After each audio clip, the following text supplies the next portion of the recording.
In this video, we're going to have a look at how we can choose keys or scales in Captain Chords, and also have a look at the interface as well. Further on from that, we're also going to discuss how we can use Captain Chords as a sound module, a chord jamming instrument, or as an automatic chord generator. So the first screen that we're met with when we open Captain Chords is this screen here. Now we can actually choose not to show it on startup because we can change these parameters from within the next window that we're taken to anyway. This is where we can choose the key and the scale that we're going to be using. So the key is going to be the root note that we start on, and the scale is going to be how we build the scale on that root note. Now, there'll be some of you which this is all kind of second nature to you if you understand music theory and you're classically trained, and there's going to be some people that are going to have absolutely no idea what any of this means. But the great thing is that this plugin is a really good leveler in terms of music theory, because even if you have no idea what any of these things mean, that's kind of the point of the plugin, is that it will do this for you. It will allow you to generate a chord progression in A Lydian if you want to, because it's kind of doing that all in the background, and that's why we're choosing this from here. This is not going to be a course on music theory, so I'm not going to go through what everything here means, but we have all our basic kind of major, minor and pentatonics and modal scales as well as some kind of more random ones like the gypsy scale. So we've got a lot of flexibility of how we can write here.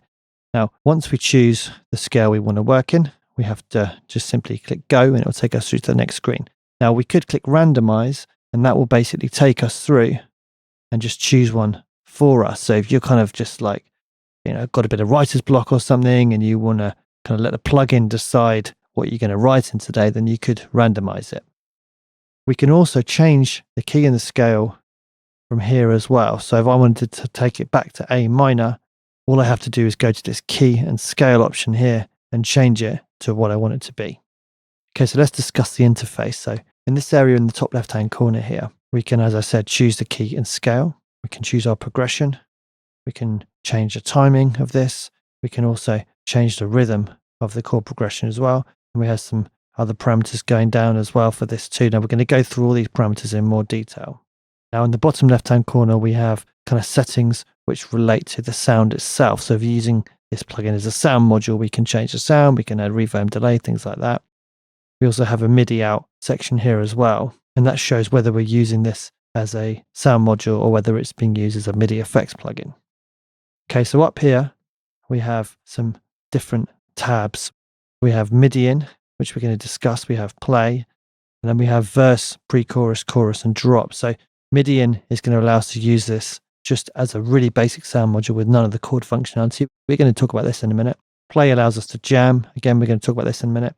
Our verse, pre-chorus, chorus, and drop allow you to create kind of alternate chord progression patterns for different sections of your track. We can talk about that in more detail later, but that's where we can do that. Not like a DAW, you can't actually arrange things so much, but it's more, making a chord progression, maybe making an alternative for the pre-chorus, another alternative for the chorus or for the drop. So we have that functionality there as well. So in this section of the window here, we can look at parameters that relate to different chords. So as we add chords in here, we can actually change the chord here, make extra kind of variations.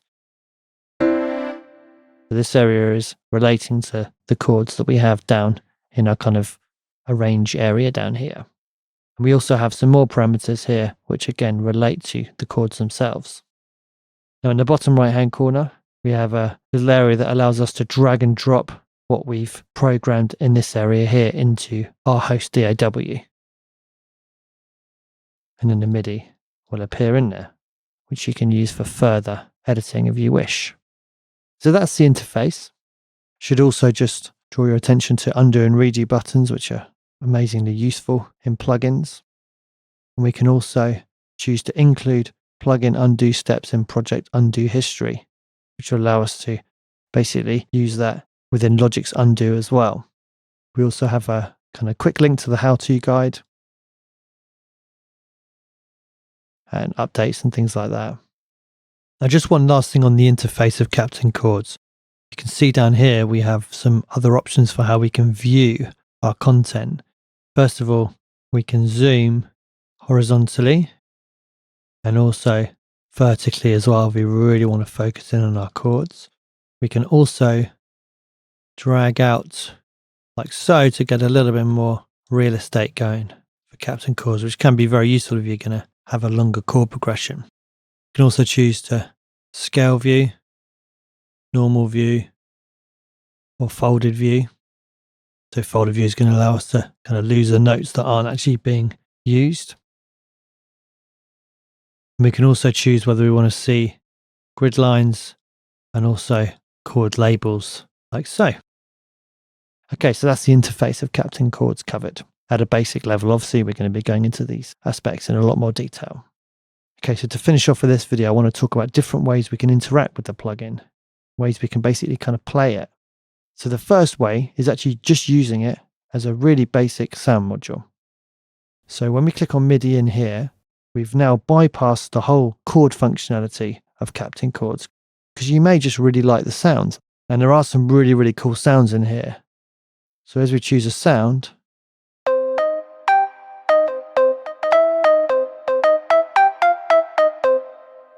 we can now play captain chords just simply using our MIDI keyboard. We can add reverb and delay and filter and change the volume, things like that. So we have some very basic kind of effects we can add here, but we're just basically playing this as a simple plugin and using the sound sources. So that's the MIDI in mode. Now the play mode allows us to jam different chords.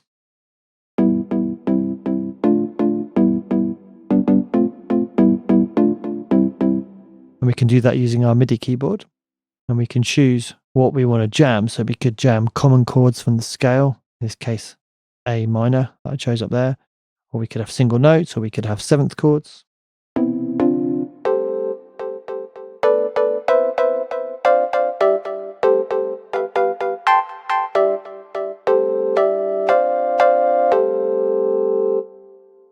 So as we now play the MIDI keyboard, we're going to be playing seventh chords in the key of A minor. And what I really like about this plugin is that the chords are always mapped to the root note of the chord. So for example, if I play A on the MIDI keyboard, I'm triggering A minor. If I play the B, I'm triggering B diminished, which is the second chord in this A minor scale. That's really cool because it means that you kind of have a little bit more awareness of where you are in the scale, because you can kind of play it on the MIDI keyboard and trigger the chord which corresponds to that note. Now we can record using this method as well. We take it off cycle here.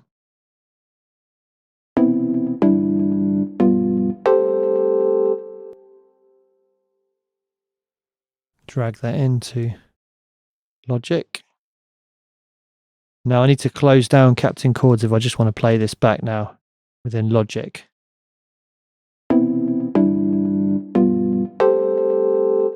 Now I've got what I just recorded from there, but if I have this still open,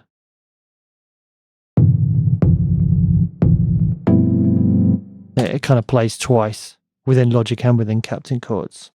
Now within here as well, when we're jamming, let me just delete this MIDI file. We can also add extra octaves to the keyboard. So now we could have, say, ninth chords on the next octave. So you can see there we had a minor chord. Now we've got a ninth chord, so we can keep on adding octaves or taking them away by using the cross there. And we can add octaves either side and choose to have different types of chords.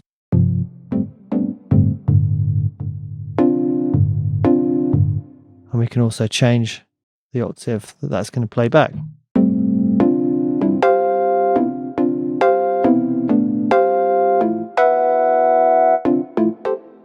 So this way we can really easily kind of jam ideas out. So what we can also do using this technique is actually record directly into the DAW. So if I just press record in Logic and start playing something, I can record whatever it is I'm playing on the MIDI keyboard.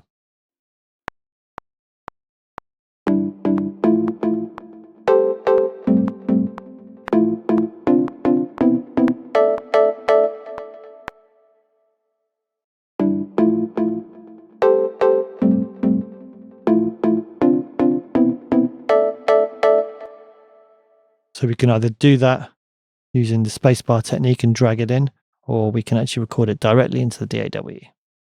Okay, so we also have this computer keyboard option here. Now this allows us to use the QWERTY keyboard to generate chord progressions. You can see here, we've got the most common chords. We've got seventh chords.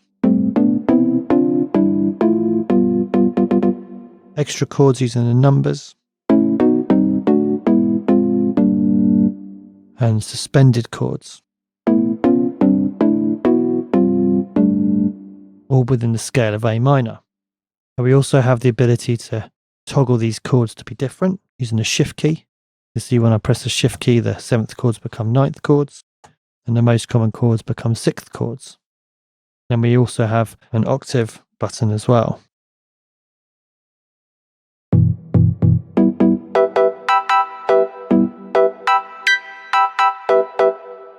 So I can play these chords in different positions in the register of the keyboard. Once again, we can record using spacebar, and we can drag and drop what we come up with into our DAW's arrange page.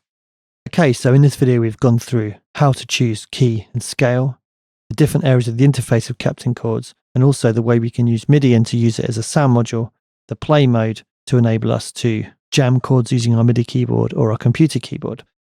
So finally, we're just going to have a look at these 4 modes here. Now, in these modes, we can basically use Captain Chords as a chord generator. So as we add in different chords here, we can change the order of the chords, like so. Now let's say we wanted that as our verse progression. We can either drag it in as we've done so far, or we can actually click on here and say copy, go to our pre-chorus and say paste, and now we've got the same chord progression for our verse as for our pre-chorus. And now we could actually go in and create an alternate progression for the pre-chorus, and then again drag that in if we want to. You'll see that the MIDI region corresponding to these 2 progressions is changing as I click on these 2 areas. So we have 4 areas that we can use: a verse, pre-chorus, chorus, and a drop. Okay, so in the next video, we're going to have a look at choosing our progressions, our timing, and our rhythm of our chord progressions. Thanks for watching.